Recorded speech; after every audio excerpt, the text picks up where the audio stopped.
Hey y'all, I'm Robbie Wheaton. Thanks for stopping by.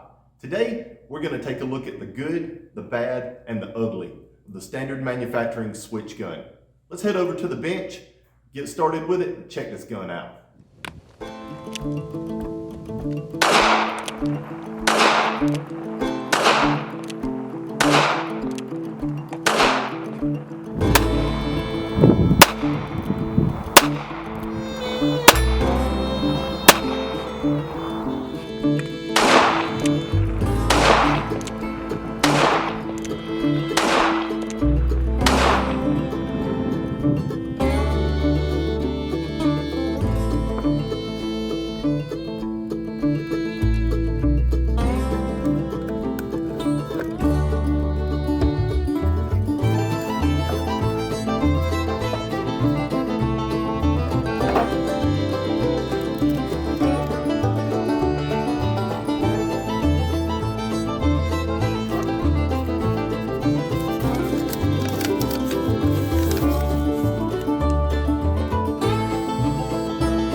So let's start with the good, with the standard manufacturing switch gun. The standard manufacturing switch gun is chambered in .22 Magnum. It's a great defensive caliber, especially for a really small compact revolver like this. The capacity is 5 rounds in the cylinder. The overall size for this pistol is extremely compact. Your overall dimensions are 2 1/8 inches tall by 3 3/4 inches long by only 3/4 of an inch thick. So just for a size comparison, I grabbed my wife's cell phone so you can see the difference in size.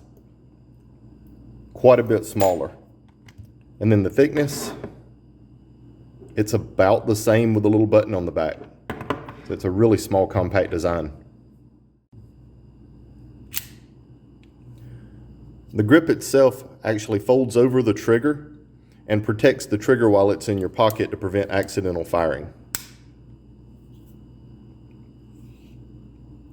The overall barrel length of the pistol is only 0.88 inches. So it's got a really short barrel, which is part of the compact design. The grip on the pistol is polymer. It's a nylon-filled polymer. So it's really strong, reinforced well. It does a great job holding up to the recoil of the .22 Magnum. The frame and the cylinder on the revolver are made out of stainless steel, and it's got a really nice matte finish. The barrel itself is stainless steel as well, and the hammer and some of the internals are blued steel. The overall loaded weight of the standard manufacturing switch gun is only 9 ounces. So let's walk through the cylinder removal process for loading. First, we'll open the pistol. We pull down on the little latch. Slide that out, set it to the side, pull your hammer back slightly, and roll the cylinder out. Now the revolvers are ready to load. So now once we have our cylinder loaded, we'll show you how to reinstall it. Set it in, cock your hammer just a little bit, Make sure your cylinder is lined up left to right. Then our latch is going to slide back in, pull down, and release. Make sure that stays in place. Pretty simple and easy loading process. Take it back out one more time. After you've fired it, you've got your 5 empties in here. To eject the empty cases, your cylinder latch is also your ejector. So you're going to take this and you'll poke your empty cases out. The ones that don't fall out, then you just pull them the rest of the way out. And one more time with the loading process. Actually turn the cylinder the correct way. Pull the hammer back slightly.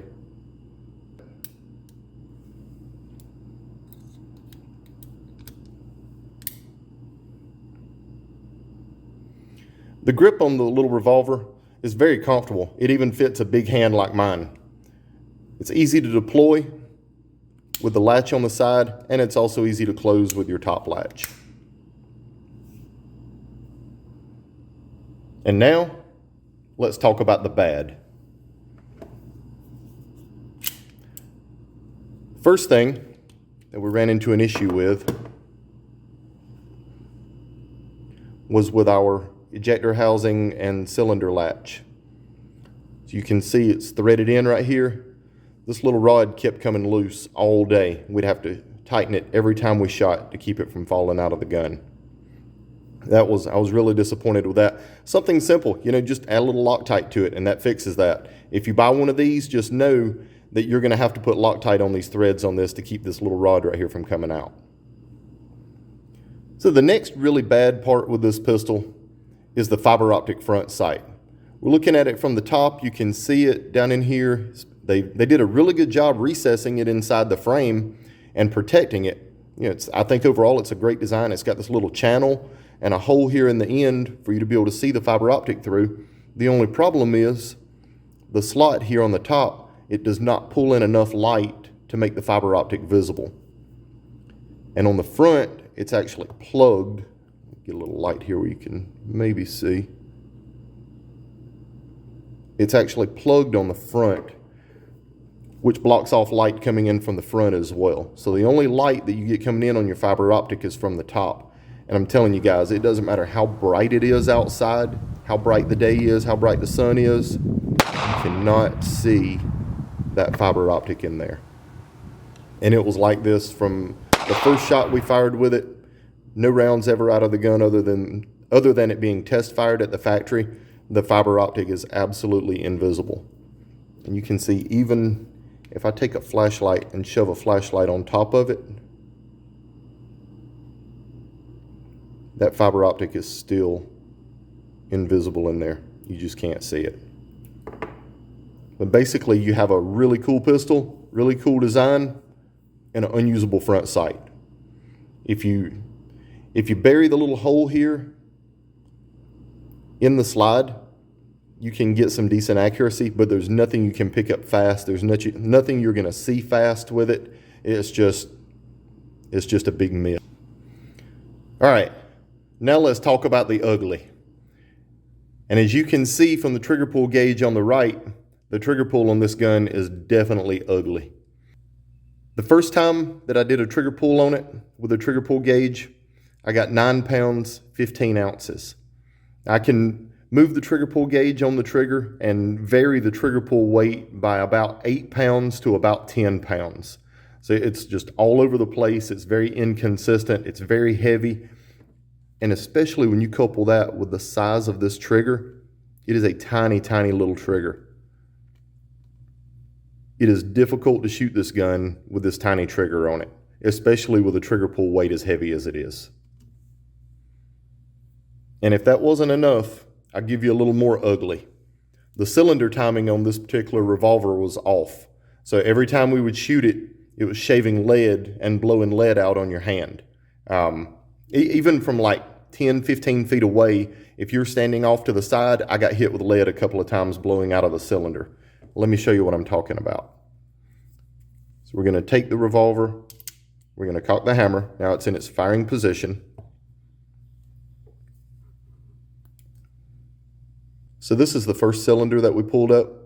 You can see on the left, cylinder gap looks good as we roll across. Back in focus here, come on. The cylinder itself is actually overlapping the bore up there at 1 o'clock, all the way down to about 3 o'clock. Let's look at the next cylinder.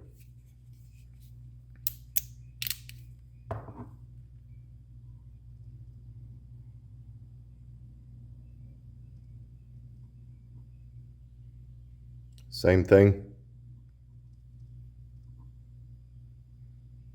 You can see the cylinder is off center with the bore on the right side.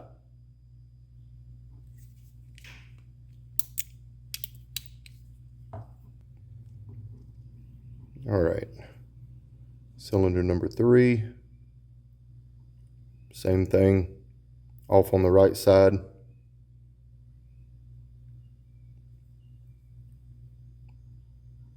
Left side looks good. Right side, you can see where the cylinder is overlapping the bore.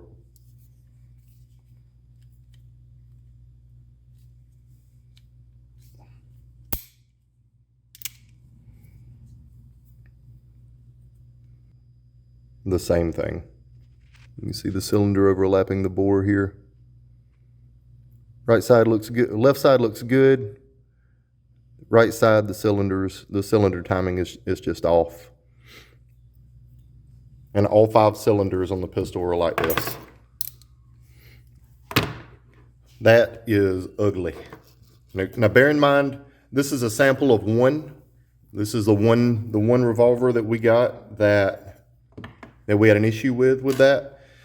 It may not be an issue. It may not be an issue with every one of them, but the one we have, the cylinder timing is definitely off on all 5 cylinders, and I think it's something you need to be aware of.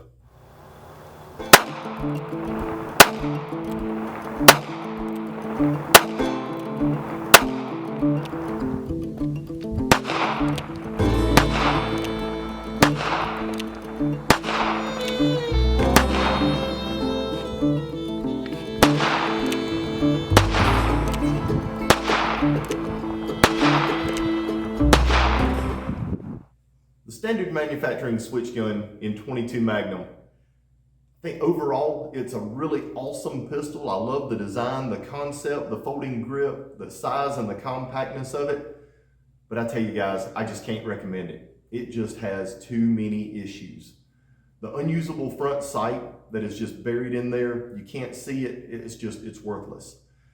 The unusable front sight, the extremely heavy, inconsistent trigger pull, it's just all over the place.